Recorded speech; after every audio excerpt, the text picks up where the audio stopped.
The continued part, circles, exercise 12.5. In figure 12.36, here A, B and C are 3 points on a circle with center O such that angle BOC is equal to 30 degree and angle AOB is equal to 60 degree. If D is a point on the circle other than the arc ABC, find ADC. Dear children, look at the figure 12.36. Here A, B, C are the 3 points on a circle with center O such that BOC is equal to 30 degree and AOB is equal to 60 degree. If D is a point on the circle other than the arc ABC, find A angle ADC. So, it is given that angle AOC, look at the figure, angle AOC is equal to angle AOB plus angle BOC. Once again, angle AOC is equal to angle AOB plus angle BOC. So, angle AOC is equal to angle AOB is what?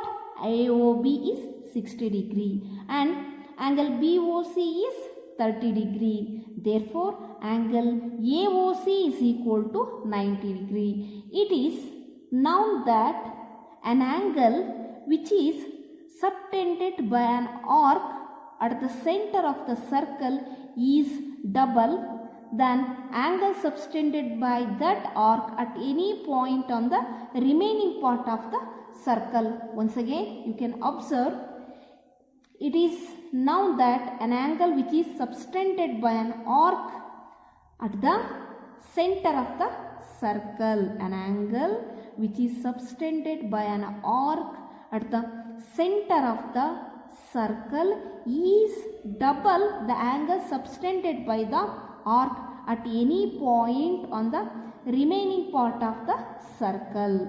So, I will once again write figure. So, angle ADC is equal to angle ADC is equal to half into angle AOC. So, half into angle AOC is what? 60 plus 30, what? 90 degree. So, angle ADC is equal to 40 degree. ADC is equal to half AOC. Half into AOC means 90 degree. 2 4s are 2 5s are. Therefore, angle ADC is equal to 45 degree. Second problem. A chord of a circle is equal to the radius of the circle. Find the angle subtended by the chord at a point on the major arc and also at a point on the minor arc and also at a point on the major arc. Once again, a chord of a circle is equal to the radius of the circle. Find the angle subtended by a chord at a point on the minor arc and also at a point on the major arc. So, here the chord AB is equal to the radius of the circle. Dear students, look at the figure. Here the chord AB is equal to the radius of the circle. In the above diagram, OA and OB are the two radii of the circle. Here, ಇಲ್ಲಿ AB ಅಂತಕ್ಕಂಥದ್ದು ಏನು? ಒಂದು ಜ್ಯಾ. OA ಮತ್ತು OBಗಳು ಏನಾಗಿರ್ತವೆ? ವೃತ್ತದ ಎರಡು ತ್ರಿಜ್ಯಗಳು. So, now consider triangle OAB here. In triangle OAB, angle AB is equal to OA is equal to OB is equal to radius of the circle. ಯಾಕಂದರೆ ಅವನು ಏನು ಹೇಳಿದ್ದಾನೆ, ವೃತ್ತದಲ್ಲಿರ್ತಕ್ಕಂಥ ಒಂದು ಜ್ಯಾ ಅದು ಯಾವುದಕ್ಕೆ ಸಮನಾಗಿರುತ್ತೆ, ರೇಡಿಯಸ್ ಆಫ್ ದ ಸರ್ಕಲ್ಗೆ ಸಮನಾಗಿರೋದ್ರಿಂದ ನಾವು A B is equal to O A is equal to O B is equal to ಏನಂತ ಬರ್ಕೊತೀವಿ, ರೇಡಿಯಸ್ ಆಫ್ ದ ಸರ್ಕಲ್ ಅಂತೇಳಿ ಬರಿತೀವಿ. So it can be said that triangle OAB has all equal sides and thus it is an equilateral triangle. ನೋಡ್ರಿ, so it can be said that OAB has all equal sides. ನೋಡ್ರಿ, OA ಎಷ್ಟಿದೆಯಾ OBನೂ ಅಷ್ಟಿದೆ, ABನೂ ಕೂಡ ಅಷ್ಟೇ ಇರೋದ್ರಿಂದ triangle OAB has all equal sides. ಎಲ್ಲ ಸೈಡ್ಸ್ಗಳು ಇದರಲ್ಲಿ 3 ಸೈಡ್ಗಳು equal ಆಗಿರೋದ್ರಿಂದ ನಾವು ಇದನ್ನೇನಂತ ಕರಿತೀವಿ, thus it is an equilateral triangle. ಇದನ್ನು ನಾವು ಕನ್ನಡದಲ್ಲಿ ಏನಂತ ಕರಿತೀವಿ, ಸಮಬಾಹು ತ್ರಿಭುಜ ಅಂತ ಹೇಳಿ ಕರಿತೀವಿ. ನಾವು coming to the next point, angle AOC is equal to 60 degree. Here AOC is what? 60 degree. Here AOC is equal to 60 degree. AOC. Angle AOC is equal to 60 degree. Once again, angle AOB is equal to 60 degree. So you can write angle ACB is equal to half into AOB. Here this is ACB. ACB is equal to half AOB. Angle ACB is equal to half into AOB is what? AOB is 60 degree. Therefore, angle ACB is equal to 30 degree. So, now ACBD is a cyclic quadrilateral. Look at this. ACBD is a cyclic quadrilateral. Now, we can take another line D. Another line D. So, ACBD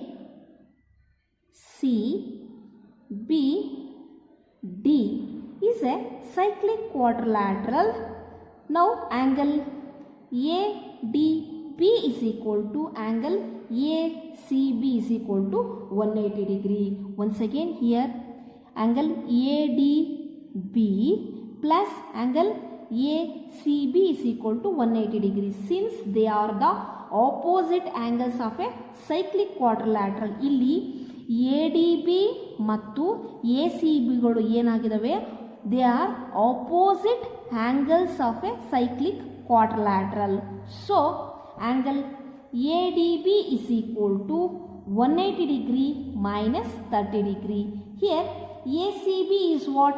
ನಿಮಗೆ ಗೊತ್ತಿರೋ ಪ್ರಕಾರ ಇಲ್ಲಿ ನೋಡಿ ಬರೀತೀನಿ, angle ADB plus angle ACB is equal to 180 degree. Angle ADB is equal to 180 degree minus ACB is what? ACB is equal to 60 degree, that is 150. Sorry, ACB is what? ACB is 30 degree. So we can write 150 degree. So here ADB is equal to 180 minus 30. ACB is what? Here is ACB is equal to 30 degree and AOB is equal to 60 degree. ACB is equal to, you can write ACB is equal to 30 degree. ಯಾವಾಗಲೂ ಕೂಡ ACB ಎಷ್ಟಿರುತ್ತೋ ಅದರ double ಏನಿರುತ್ತೆ, AOB ಇರುತ್ತೆ. For example ಇಲ್ಲಿ ACB ಎಷ್ಟಿದೆ? 30 degree. ಅದರ 2 ಪಟ್ಟು AOB ಎಷ್ಟಿದೆ? 60 ಡಿಗ್ರಿ ಇದೆ. ಹಾಗಾಗಿ ನಾವು ACBನ ಎಷ್ಟಂತ ತಗೊಂಡ್ವಿ? 30 ಡಿಗ್ರಿ ಅಂತ ತಗೊಂಡ್ವಿ, not 60 degree. We can write 30 degree. So 180 degree minus 30 degrees 150 degree. ADB is equal to 150 degree. So the angle subtended by the chord at a point on the minor arc and also at a point on the major arc are 150 degree and 30 degree respectively. ನಮಗೆ minor arc ಎಷ್ಟು ಸಿಕ್ತು? ಇಲ್ಲಿದೆಯಲ್ಲ A D B ಎಷ್ಟು ಸಿಕ್ತು? A D B is equal to 150 degree minor arc ಸಿಕ್ತು. And also at a point of major arc ಇದೆಯಲ್ಲ, major arc ಎಷ್ಟು ಸಿಕ್ತು?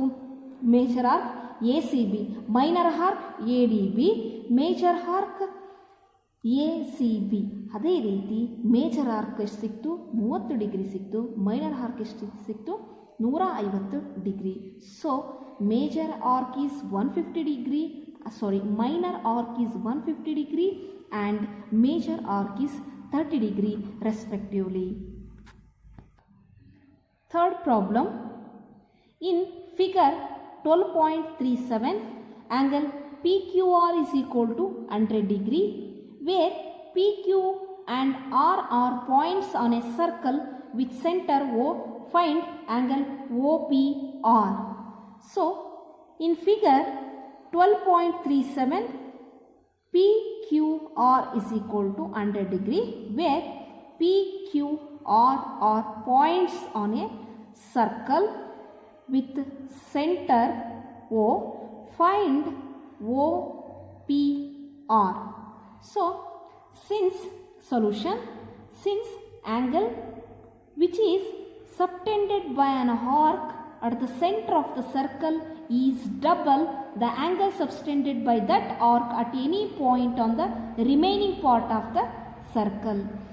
ಇದರ ಅರ್ಥ ಏನಪ್ಪ ಅಂದರೆ, the angle which is subtended by an arc at the centre of the circle is double ಏನಾಗುತ್ತೆ, ಈ ಸೆಂಟ್ರಿಗಿಂತ ಏನಾಗುತ್ತೆ, centre of the circle is ಏನಾಗಿರುತ್ತೆ, double the angle subtended by an arc at any point on the remaining part of the circle.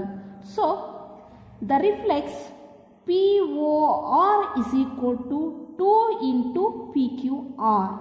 ಅರ್ಥ ಆಗ್ತಿದೆಯಲ್ಲ? ನೋಡ್ರಿ ಇಲ್ಲಿ ಯಾವುದಪ್ಪ ಅಂದರೆ, ಇಲ್ಲಿದೆಯಲ್ಲ POR ಏನಾಗಿರುತ್ತೆ, 2 ಪಟ್ಟಿದೆ. PQRನ 2 ಪಟ್ಟಿರುತ್ತೆ. So the reflex angle POR is equal to 2 into PQR. So we know the values of angle PQR is equal to 100. ನಮಗಿದು ಗೊತ್ತಿರದೆ ದತ್ತಾಂಶ PQR ಎಷ್ಟಿದೆ, 100 ಇದೆ. So angle PQR is equal to angle POR is equal to 2 into PQR. ನೋಡ್ರಿ ಇಲ್ಲೇನಿದೆ, angle POR is equal to 2 into PQR. ಅದೇ ರೀತಿ angle POR is equal to 2 into PQR ಎಷ್ಟು ಅಂತ ನಿಮಗೆ ಗೊತ್ತಿದೆ, 100 is equal to 200. Therefore angle POR is equal to 200. So in angle POR is equal to 360 degree minus 200. ಒಟ್ಟಾಗಿ ಇರ್ತಕ್ಕಂಥ 360 ಡಿಗ್ರಿಯಲ್ಲಿ ನಾವು ಏನು ಮಾಡ್ತಾ ಇದ್ದೀವಿ, 200 ಡಿಗ್ರಿಯನ್ನು ಕಳೀತಾ ಇದ್ದೀವಿ. Therefore POR is equal to 160 degree. ಇದೇನಾಯಿತು, POR is equal to 160 degree. ಇದು ಒಂದು ಪೂರ್ಣ ಕೋನವಾಗಿದೆ. ಯಾವುದು? ಈ ಪೂರ್ಣ ಕೋನದಲ್ಲಿ angle POR is equal to ಪೂರ್ಣದರಲ್ಲಿ 360ಯಲ್ಲಿ ನಾವು ಏನನ್ನು ಮಾಡಿದ್ವಿ, ಇದನ್ನು 200ಅನ್ನು ಕಳೆದ್ವಿ. So 360 degree minus 200 is equal to angle POR is equal to 160 degree. In triangle OPR, look at the same figure. I will rewrite this figure. So angle triangle POR, take in triangle OPR. In triangle OPR, OP and OR are the radii of the circle. ವೃತ್ತದ ತ್ರಿಜ್ಯಗಳು ಯಾವ್ಯಾವು? OP ಮತ್ತು ORಗಳು ವೃತ್ತದ ತ್ರಿಜ್ಯಗಳಾಗಿವೆ. ಆದ್ದರಿಂದ ನಾವು ಅದನ್ನು OP is equal to OR ಅಂತ ಬರ್ಕೋಬಹುದು. Therefore OP is equal to OR. Also angle OPR is equal to angle ORP. Therefore angle P is equal to angle R ಅಂತಲೂ ಬರಿತೀವಿ. ಯಾವ ರೀತಿ ಅಂದರೆ O P is equal to O R ಅಂತ ವೃತ್ತದ ತ್ರಿಜ್ಯಗಳು ಏನಾಗಿರ್ತವೆ, ಸಮವಾಗಿರ್ತವೆ ಅಂತ ಬರ್ಕೊಂಡಿರ್ತೀವಲ್ಲ, ಅದೇ ರೀತಿ angle P is equal to angle R ಅಂತೇಳಿ ಬರಿಬೋದು. O P R is equal to O R P. So now we know sum of the angles in a triangle is equal to 180 degree. ತ್ರಿಭುಜದ 3 ಒಳಕೋನಗಳ ಮೊತ್ತ ಏನಾಗಿರುತ್ತೆ, 180 degree ಆಗಿರುತ್ತೆ. We know, ನಿಮಗೆಲ್ಲರಿಗೂ ಗೊತ್ತಿದೆ ಏನು, sum of the angles in a triangle is equal to 180 degree. So angle P O R plus angle O P R plus angle ORP is equal to 180 degree. Therefore, angle OPR, you can take OPR plus ORP is equal to 180 degree minus angle POR is equal to what, 160 degree. Here ನಾವು POR ನ ಎಷ್ಟು ಅಂತ ತಗೊಂಡಿದ್ದೀವಿ ನೋಡ್ರಿ, POR is equal to 160 degree. POR is equal to 160 degree. Once again, so angle OPR plus angle ORP ಅಥವಾ OPR is equal to 180 degree minus PRO ನ ಏನಂತ ತಗೊಂಡಿದ್ವಿ, 60 degree. So ನಾವಿಲ್ಲಿ OPR ಅನ್ನು ಇನ್ನೂ ಒಂದು ರೀತಿಯಾಗಿ ಬರ್ಕೊಳ್ತೀವಿ. ಹೇಗೆ, OPR ಪ್ಲಸ್ OPR. ಕಾರಣ ಏನಂದರೆ O P R is equal to O R P. ಇಲ್ಲಿರ್ತಕ್ಕಂಥ ಈ ಒ ಆರ್ ಪಿಯನ್ನು ಈ ಆ್ಯಂಗಲ್ ಒ ಆರ್ ಪಿ ಏನಾಗಿರುತ್ತೆ ನೋಡಿ, ಇಲ್ಲಿ O P R is equal to O R P ಅಂತ ಹೇಳಿದೀವಲ್ಲ, ಆ್ಯಂಗಲ್ ಪಿಗೆ ಆ್ಯಂಗಲ್ ಆರ್ ಅಂತ ಸಮ ಆದಮೇಲೆ ಇಲ್ಲಿರ್ತಕ್ಕಂಥ ಒ ಪಿ ಆರ್ ಪ್ಲಸ್ ನೋಡ್ರಿ, ಇಲ್ಲಿ ಕಾಣ್ತಕ್ಕಂಥ ಪಿ ಮತ್ತು ಆರ್ಗಳು ಏನಾಗಿರ್ತವೆ, ಸಮ ಆಗಿರೋದ್ರಿಂದ ನಾವು ಈ ಒ ಆರ್ ಪಿ ಅನ್ನು ಇಲ್ಲಿದೆಯಲ್ಲ, ಇಲ್ಲಿ ಕಾಣಿಸ್ತಾ ಇದೆಯಲ್ಲ, ಈ ಒ ಆರ್ ಪಿ ಅನ್ನು ನಾವು ಒ ಪಿ ಆರ್ ಅಂತೇಳಿ ಬರ್ಕೊಂತೀವಿ. So once again rewrite angle O P R plus angle O P R, ಇದನ್ನೂ ಒ ಪಿ ಆರ್ ಅಂತ ಬರ್ಕೊಂಡು ಇದನ್ನೂ ಕೂಡ ಒ ಪಿ ಆರ್ ಅಂತ ಬರ್ಕೊಂತೀವಿ. ಕಾರಣ ಏನಂದರೆ ಇಲ್ಲಿದೆ ನೋಡಿ reason, O P R is equal to O R P is equal to O P R ಅಂತ ಬರ್ಕೊತೀವಿ. Therefore angle OPR plus angle OPR is equal to 180 degree minus angle POR 60 degree ಆಗುತ್ತೆ. ಕಾರಣ ಏನಪ್ಪ ಅಂದರೆ ಈ O R ಪಿಯನ್ನು ಒ P R ಅಂತ ಬರ್ಕೊಂತೀವಿ. ಯಾಕಂದರೆ ನಾನು ನಿನಗೆ ಇಲ್ಲಿ ಏನು ಹೇಳಿದ್ದೆ, ಒಂದೇ ವೃತ್ತದ ತ್ರಿಜ್ಯಗಳು ಯಾವಾಗಲೂ ಏನಾಗಿರ್ತವೆ, ಸಮ ಆಗಿರ್ತವೆ. O P is equal to O R ಅಂತ ಹೇಳಿದೆ, because of radii of the circle. ಆದ್ದರಿಂದ O P R plus O P R is equal to 2 O P R ಆಗುತ್ತೆ. Angle O P R plus angle O P R is equal to 2 OPR is equal to 20 degree. Therefore, angle OPR is equal to 20/2. Angle OPR is equal to 10 degree. ಹಾಗಾದರೆ OPR ಇದೆಷ್ಟಾಯಿತು, 10 degree ಆಯಿತು. ಇದು ಎಷ್ಟಿದೆ, 100 degree ಆಯಿತು. ಇದೆಷ್ಟಿದೆ, 60 degree ಆಯಿತು. Total ಆಗಿ ತ್ರಿಭುಜದ 3 ಒಳಕೋನಗಳ ಮೊತ್ತ ಎಷ್ಟಿದೆ, 180 ಡಿಗ್ರಿ ಇದೆ. ಆ 180 ಡಿಗ್ರಿಯಲ್ಲಿ ನಮಗೆ ಆಲ್ರೆಡಿ ಯಾವುದ್ರ ಗೊತ್ತಿರುತ್ತೆ, ಪಿ ಒ ಆರ್ದು 160 ಅಂತೇಳಿ ಗೊತ್ತಿರುತ್ತೆ. ಆಮೇಲೆ ಕೂಡ angle P is equal to angle R ಆದಾಗ O P R plus O P R ಅಂತ ಬರ್ಕೊಂಡು ಇದನ್ನು ಕಳ್ಕೊಂಡಾಗ ಎಷ್ಟು ಬರುತ್ತೆ, 20 ಡಿಗ್ರಿ ಬರುತ್ತೆ. 2 OPR is equal to 20. OPR is equal to 20/2. Therefore, at last, angle OPR is equal to 10 degree. Fourth one, in figure 12.38, angle ABC is equal to 16.8. Angle ACB is equal to 31. Find angle BDC. Dear students, look at the figure. In figure, angle ABC is equal to fully angle ABC is equal to 69 degree and angle ACB is equal to 31 degree. Find angle BDC. Dear students, you already know that angles in the same segment of the circle are equal. ನಿಮಗೆ ಇದಕ್ಕೆ ಮುಂಚೆನೇ ತಿಳಿಸಿದ್ದೀನಿ, angles in the segment of the circle are equal. Therefore, angle BAC is equal to angle BDC. ಇಲ್ಲಿದೆ ನೋಡ್ರಿ, angle BAC is equal to angle BDC. Now in the triangle ABC ನಾವು BDC ಅನ್ನು ಕಂಡುಹಿಡಿಯಬೇಕು ಅಂದರೆ ಅದಕ್ಕೂ ಮುಂಚೆ ನಾವು ಟ್ರಯಾಂಗಲ್ ABC ಅನ್ನು ತಗೋಬೇಕು. Now in the triangle ABC the sum of all the interior angles will be 180 degree. ಅಂದರೆ ತ್ರಿಭುಜ ABCಯಲ್ಲಿರ್ತಕ್ಕಂಥ ಈ 3 ಒಳಕೋನಗಳ ಮೊತ್ತ ಏನಾಗಿರುತ್ತೆ 180 ಡಿಗ್ರಿ ಆಗಿರುತ್ತೆ. Now in the triangle ABC the sum of all the interior angles will be 180 degree. Now we take ABC in triangle. Angle ABC is plus angle ABC plus angle BAC plus angle ACB is equal to 180 degree. Now by putting the values, so here is ABC is what? Angle ABC plus angle BAC plus angle ACB is equal to 180 degree.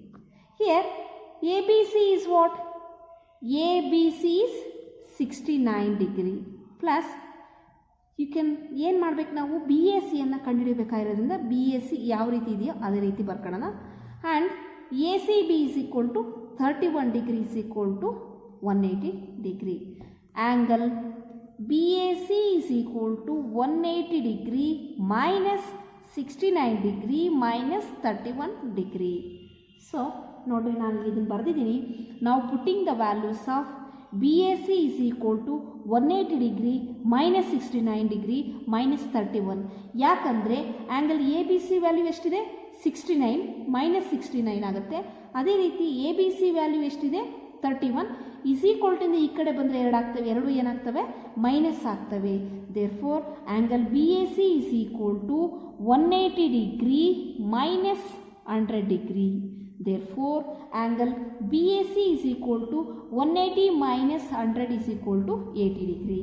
ಇಲ್ಲಿಗೆ ಬರೋಣ ನೋಡ್ರಿ. ಇಲ್ಲಿ BAC is equal to ಎಷ್ಟು ಬಂತು ನಮಗೆ 80 degree. ನಾನು ಆವಾಗಲೇ ನಿಮಗೆ ಹೇಳಿದ್ದೆ ಏನಂತ, angles in the segment of the circle are equal. BAC ಎಷ್ಟಿರುತ್ತೋ ಅದೇ ರೀತಿ BDCನೂ ಕೂಡ ಅಷ್ಟೇ ಇರುತ್ತೆ. Angle BAC is equal to angle BDC. Therefore angle BAC is equal to 80 degree and angle BDC is also 80 degree. Fifth problem, in figure 12.39 A, B, C and D are 4 points on a circle. AC and BD intersect at a point E such that angle BEC is equal to 130 degree and angle ECD is equal to 20 degree. Find BAC. Dear students, in the figure 12.39 here A, B, C, D are 4 points on a circle. AC and BD intersect at a point E such that BEC is equal to 130 degree and ECD is equal to 20 degree. Find BAC.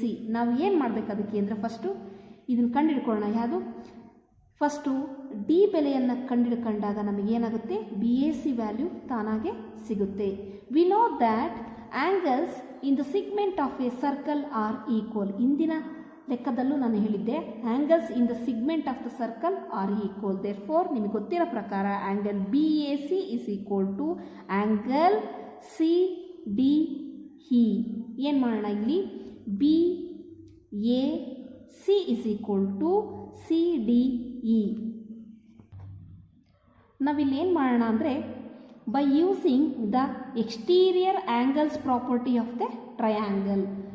ಏನಪ್ಪ ಅಂದರೆ ತ್ರಿಭುಜದ ಒಂದು ಬಾಹುವನ್ನು ವೃದ್ಧಿಸಿದಾಗ ಉಂಟಾಗ್ತಕ್ಕಂಥ ಬಹಿರ್ಕೋನವು ಅದರ ಅಂತರಾಭಿಮುಖ ಕೋನಗಳ ಮೊತ್ತಕ್ಕೆ ಸಮನಾಗಿರುತ್ತದೆ ಅನ್ನೋ ಪ್ರಮೇಯದ ಆಧಾರದ ಮೇಲೆ ನಾವು by using the exterior angles property of the triangle. ನಿಮಗೆ ಗೊತ್ತಿರೋ ಪ್ರಕಾರ angle BAC is equal to angle CDE ಅಂತ ಹೇಳಿದ್ದೀವಿ. Next in triangle CDE we get angle CEB is equal to angle CDE plus DCE. ನಾ ಇನ್ನೊಂದು ಸರಿ ಬರೀತಾ ಇದ್ದೀನಿ ನೋಡ್ರಿ.